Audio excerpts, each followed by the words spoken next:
অবশেষে কলকাতাতেও দিন এবং রাতের তাপমাত্রা স্বাভাবিকের নিচে নেমেছে। বাতাসে আপেক্ষিক আর্দ্রতা কমে এসছে 50%। ভোরের দিকে আপাতত আদর্শ হেমন্তের পরিবেশ।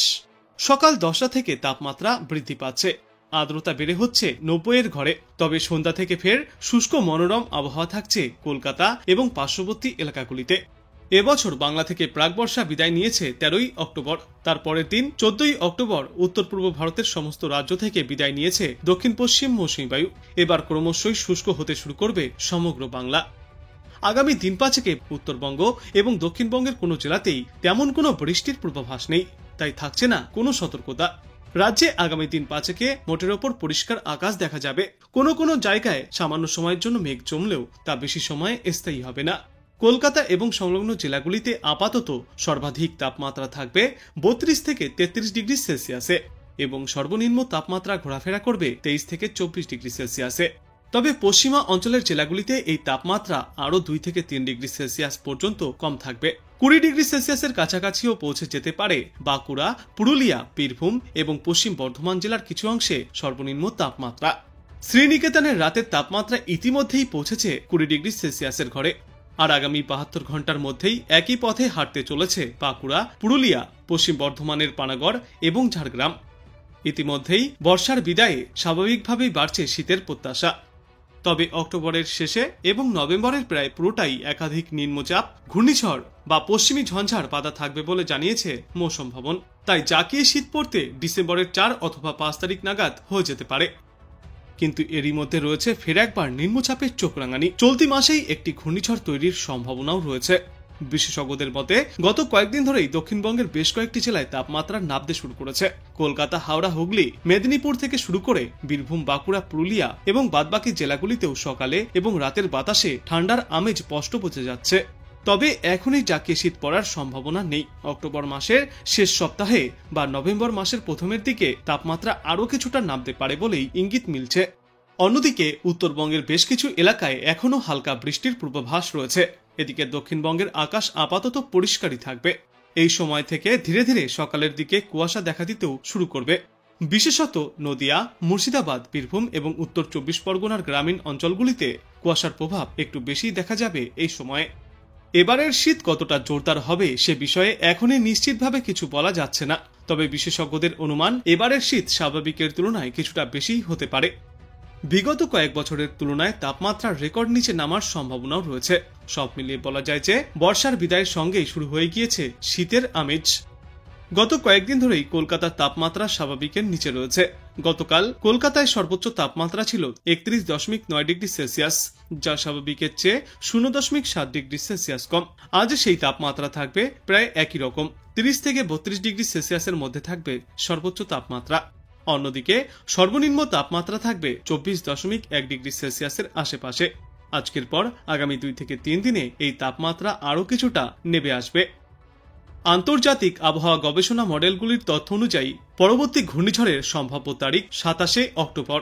এর মধ্যে ইউরোপিয়ান ইউনিয়নের মানক সংস্থা ওয়েদার ফরকাস্টিং সিস্টেম অর্থাৎ WFS জানিয়েছে 25শে অক্টোবর ভোর 3টের সময় আন্দামান সাগরের ইন্দিরা পয়েন্টের কাছে বঙ্গোপসাগরে একটি অতি শক্তিশালী নিম্নচাপ তৈরি হবে।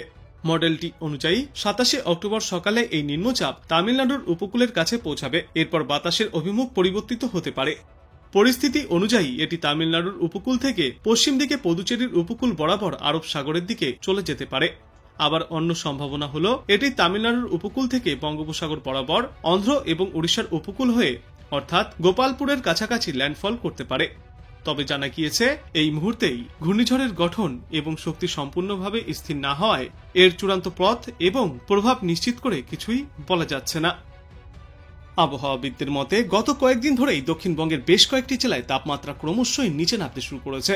কলকাতা, হাওড়া, হুগলি, মেদিনীপুর থেকে শুরু করে বীরভূম, বাঁকুড়া, পুরুলিয়া সর্বত্রই সকালে এবং রাতের দিকে বাতাসে ঠান্ডার আমেজ স্পষ্ট বোঝা যাচ্ছে। তবে এখনই জাকিয়ে শীত পড়ার সম্ভাবনা নেই। অক্টোবরের শেষ সপ্তাহ থেকে বা নভেম্বরের প্রথম সপ্তাহের দিকে তাপমাত্রা আরও কিছুটা নামতে পারে। তখনই আরও ভালোভাবে পাওয়া যাবে শীতের আমেজ। অন্যদিকে উত্তরবঙ্গের কিছু এলাকায় হালকা বৃষ্টির সম্ভাবনা থাকলেও দক্ষিণবঙ্গের আকাশ আপাতত পরিষ্কারই থাকবে। এই সময়ে ধীরে ধীরে সকালের দিকে কুয়াশাও দেখা যেতে পারে। বিশেষত নদিয়া, মুর্শিদাবাদ, বীরভূম এবং উত্তর 24 পরগনা জেলায় গ্রামীণ অঞ্চলে কুয়াশার প্রভাব বেশি দেখা যাবে। এই বছর শীতের আমেজ কতটা জোরদার হবে সে বিষয়ে এখনই নিশ্চিত করে কিছু বলতে নারাজ আবহাওয়া বিশেষজ্ঞরা। তবে তাদের অনুমান এবারের শীত স্বাভাবিকের তুলনায় কিছুটা বেশি ঠান্ডা হতে পারে। বিগত কয়েক বছরের তুলনায় রেকর্ড নিচে নামতে পারে তাপমাত্রার পারদ। সব মিলিয়ে বলা যায় যে বর্ষা বিদায়ের সঙ্গেই শুরু হয়ে গিয়েছে শীতের কড়া নাড়া। এখন শুধুই অপেক্ষা কবে থেকে রাজ্যের সর্বত্রই জাঁকে শীত নামবে। বাঙালিদের প্রিয় ঋতু শীতের। একের পর এক নিম্নচাপের কারণে এবছর অক্টোবর পর্যন্ত ভারী বৃষ্টিতে ভেসেছে কলকাতা। দুর্গাপুজোর কয়েকদিন আগেও প্রবল বৃষ্টিতে জলমগ্ন হয়ে গিয়েছিল তিলোত্তমা। বলা যায় এ মরশুমে বৃষ্টিতে খানিকটা বিরক্তি হয়েছে আম বাঙালি। আবার দিন কয়েক আগেই আবহাওয়া দপ্তর থেকে বর্ষা বিদায়ের খবরও দেওয়া হয়েছে, যার জেরে কিছুটা হলেও স্বস্তি পেয়েছে বাংলাবাসী। কিন্তু আবারও মন খারাপ করার মতো খবর রয়েছে। জানা যাচ্ছে 25শে অক্টোবর নাগাদ দক্ষিণ বঙ্গোপসাগরে তৈরি হতে পারে শক্তিশালী নিম্নচাপ, যা 27শে অক্টোবর এগিয়ে তামিলনাড়ুর উপকূলের দিকে পৌঁছাবে। এরপর এটি তামিলনাড়ু হয়ে পশ্চিম দিকে পদুচেরির উপকূল বরাবর এগিয়ে যেতে পারে আরব সাগরের দিকে। আরব সাগরের দিকে সরে গেলে বাংলার জন্য ভালোই হবে, তবে কম বেশি বৃষ্টিপাতের সম্ভাবনা তাও থেকে যাচ্ছে বাংলার কয়েকটি এলাকায়। কিন্তু সেই বৃষ্টির সম্ভাবনা রয়েছে হালকা থেকে মাঝারি ভাবে। প্রসঙ্গত আজ বা আগামী কয়েকদিনে দুই বাংলার কোথাও কোনো বৃষ্টির সম্ভাবনা নেই। আর ধীরে ধীরে কমতে চলেছে তাপমাত্রাও। ভোর এবং রাতের দিকে হালকা শীতের আমেজও অনুভূত হবে। আবহাওয়া দপ্তর জানিয়েছে আপাতত দুই বাংলারই কোথাও কোনো বৃষ্টির পূর্বাভাস নেই। আজ থেকেই দক্ষিণবঙ্গের আবহাওয়া বদলাতে শুরু করবে। ছিটেফোঁটা সামান্য আঞ্চলিকভাবে কোথাও কোথাও বৃষ্টির সম্ভাবনা তৈরি হলেও তা বেশি সময় স্থায়ী হবে না। উত্তর হোক বা দক্ষিণ, সর্বত্রই থাকবে শুষ্ক আবহাওয়া। আর সকালে এবং রাতের দিকে কিছুটা হলেও শীতের অনুভূতিও পাওয়া যাবে। তবে দক্ষিণবঙ্গের তুলনায় উত্তরবঙ্গের তাপমাত্রা একটু বেশি নিম্নমুখী হবে। শীতের আমেজ ভালোই টের পাওয়া যাবে উত্তরবঙ্গের পার্বত্য এলাকাগুলিতে। গত কয়েকদিন ধরেই কলকাতার তাপমাত্রা স্বাভাবিকের নিচে রয়েছে। আজ কলকাতা এবং পার্শ্ববর্তী এলাকাগুলিতে দিনের সর্বোচ্চ তাপমাত্রা থাকবে 30 থেকে 32 ডিগ্রি সেলসিয়াসের মধ্যে এবং আজ দিনের সর্বনিম্ন তাপমাত্রা থাকবে 23 থেকে 24 ডিগ্রি সেলসিয়াসের আশেপাশে। আজকের পর আগামী কয়েকদিনে এই তাপমাত্রা ক্রমশই আরো কমতে থাকবে। গতকালের তুলনায় আজ তাপমাত্রা কিছুটা কম হয়েছে, কিন্তু এখনো উত্তরে হাওয়া প্রবেশের অনুকূল পরিস্থিতি তৈরি হয়নি। ফলে এখনই বাংলায় শীতের প্রবেশের সম্ভাবনা নেই। আবহাওয়া দপ্তর জানিয়েছে আগামী 7 দিনে বাংলার কোথাও আর কোনো বৃষ্টির পূর্বাভাসও থাকছে না। কোথাও আবহাওয়া সংক্রান্ত কোনো সতর্কতাও জারি করা হয়নি। আপাতত সর্বত্রই শুষ্ক আবহাওয়াই বিরাজ করবে।